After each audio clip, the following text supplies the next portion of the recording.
Hi, my name's Phil, and I like talking about politics. So, do you remember this? How do you see the relationship with Emka moving forward?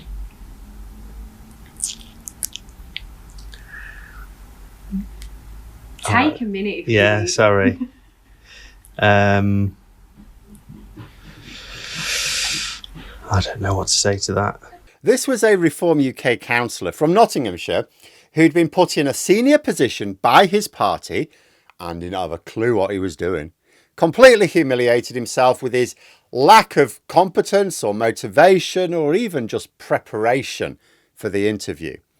Well, it seems the council leader has had enough of local journalists scrutinising their clown parade and has banned the Nottinghamshire Post from having any contact with either officers of the council or Reform UK councillors. They're not even getting press releases. Such is their frustration at having their embarrassing antics reported to the public.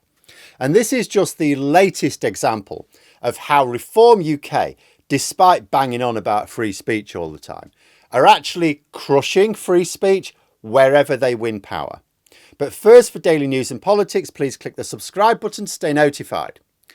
So it's not entirely clear to me how banning the Nottinghamshire Post from contact with councillors and civil servants is going to help make Reform UK look better. I mean, I don't get press releases or interviews with politicians, local or national, and it doesn't stop me reporting on their nonsense. It certainly won't stop professional journalists. The only difference now is that when they publish anything about the latest clown car crash perpetrated by the Reform UK Council, Reform UK councillors will be denying themselves a right of reply in that article to put their point of view across. And the journalists will just emphasise the fact that they tried to engage with the council and the council refused to answer the questions put to them. This would be a stupid move on the part of any political party, really. But what makes this even more tragic is that Reform UK, like typical far-right gobshites, present themselves as free speech absolutists. Of course, there's no such thing. Show me someone who claims there should be no restrictions on free speech, and I will show you someone who has a history of calling for sweeping restrictions on the rights of people to criticise them or their beliefs. But Reform UK claim to be champions of free speech. They even made a big issue of it over the Online Safety Act. Do you remember that? Nigel Farage and the Westminster Cobbles waving the Online Safety Act like it's the Death Star plans. He called it dystopian, the greatest assault on free speech since the printing press. Not quite sure how the printing press was an attack on free speech, but I take his point. His colleagues here, Yusuf, chipped in with, oh, this is just censorship by the back door. Their manifesto pledges a full repeal on day one. No more state nannying, they say. Post what you like, read what you like, think what you like. Sounds heady, particularly if you've ever had, a social media post like pulled or something like that. You go, oh, yeah, this is censorship. The Act, they argue, hands the Culture Secretary the power to decide what's harmful, then slaps platforms with fines bigger than a Premier League salary. But notice what they don't mention. So what do you do? What do you replace the Act with? Oh, technological solutions. Like Brexit, yeah? All right, what technological solutions? Paid by whom? Protecting which children? Crickets then, tumbleweed. They've got no answer. Red flag moment, when someone offers a wrecking ball but no blueprint for what should come after it, the bricks usually land on whoever bugs them the most. But while the cameras were on Farage, Kent County Council, also run by Reform UK, held a little committee meeting. Item 7, review of children's stock sensitive topics. Councillor Sarah Larkins moved that all books promoting transgender ideology be relocated out of the kids section and into locked access. Vote result 6-2. 1. Books caught in the sweep. A Penguin Who Changes Pronouns. A teen memoir of transition. A plain English guide called Being Trans in Britain. Larkins tweets a celebratory selfie. Victory for common sense, she says. Reform UK headquarters, they retweet it with the Union flag. Zero outrage, no reporters, no cameras, no talk of free speech. Now let's be clear. That is censorship, neat and tidy. A council controlled by a pro-free speech party has physically removed books because it doesn't like the ideas inside. As you know, not necessarily even the ideas, just potentially a single character in the story that doesn't fit their monocultural views. Hypocrisy doesn't get any clearer. Ask Reform UK about the ban. You get 3 flavours of dodge. You get, oh, we didn't ban them, we just relocated them. Yeah, right. So now a 10-year-old has to have a permission slip and a librarian escort to read a picture book. Second, these titles aren't appropriate for primary kids. Says who? Who decided that? Wasn't parents, wasn't teachers. Parties and counsellors who get all their information from Facebook memes. Third, we're freeing the library from state gender ideology. Nice one. The state didn't publish those books. One is indie published by a trans dad in Sheffield. Meanwhile, the same Reform UK social accounts rallying against state censorship of conservative voices somehow miss the part where their own counsellors are literally removing children's books from public access. Funny that. I mean, imagine 2 kids, a couple of examples. So you've got one kid scrolling TikTok, bumps into a clip claiming all immigration is harmful. Now, under the Act, TikTok has to dial the reach down if it's illegal hate. And Reform UK goes, oh, thought police.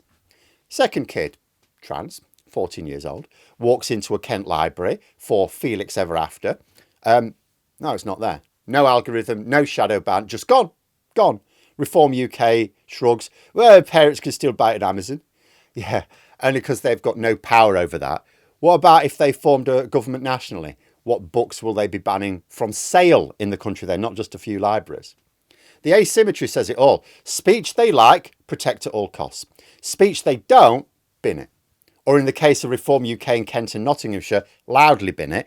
The party that calls the Act Orwellian is running a pocket-sized Ministry of Truth out of county officers with your money. The only upgrade is swapping paper for pixels. But as for the Online Safety Act itself, attack on free speech, is it? They claim it's oppressive censorship. Now, I've been clear myself. Not only did experts say it wouldn't work at the time, the reality is it's not working. It doesn't do what it says it wants to do. It's a mess.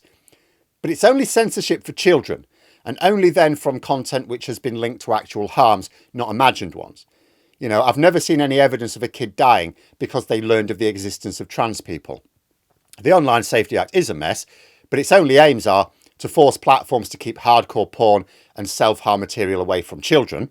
It doesn't stop adults accessing it. And to speed up the removal of illegal, racist and terrorist content, which actually is just illegal.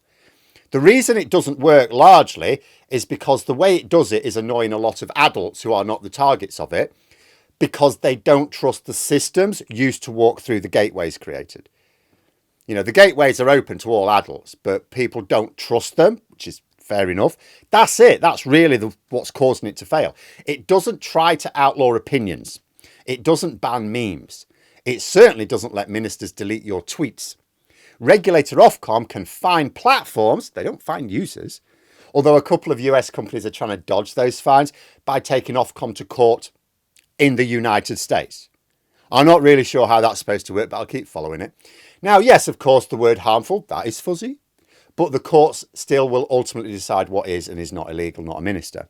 Compare that with Kent, where it's the elected politicians, not judges, not parents, not teachers, who have declared a whole category of book off limits based on ideology. If Reform UK repeals the Act and walks away, the next government could do online exactly what they're doing in libraries, vanish content by fiat.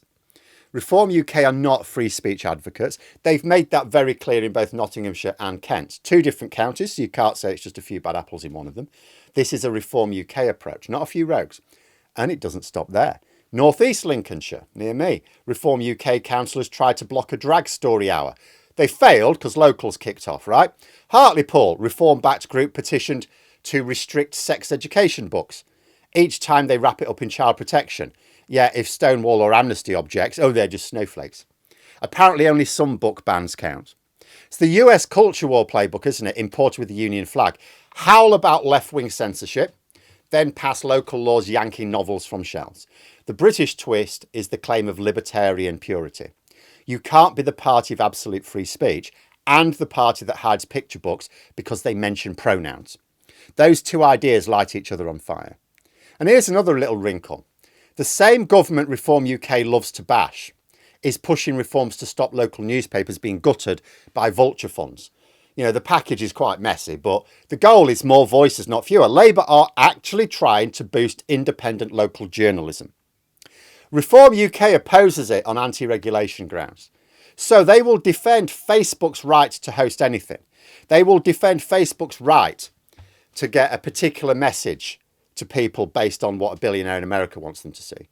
Yet they shrug if local papers die and libraries purge minority stories. That is not free speech. That is free rein for the loudest megaphone. And who has the loudest megaphones? Those with the most money. Which is why it's no coincidence that those who bang on about free speech all the time are those with the most money, or representing those with the most money. It's not about equality. It's about maintaining a pyramid of privilege. Why do they bang on about attacks on free speech all the time? Well, they go, that's an attack on free speech. That's an attack on free speech. Because they learned a lesson. Always accuse the other side of that which you are guilty. Now, where did they pick that up? Answers on a postcard.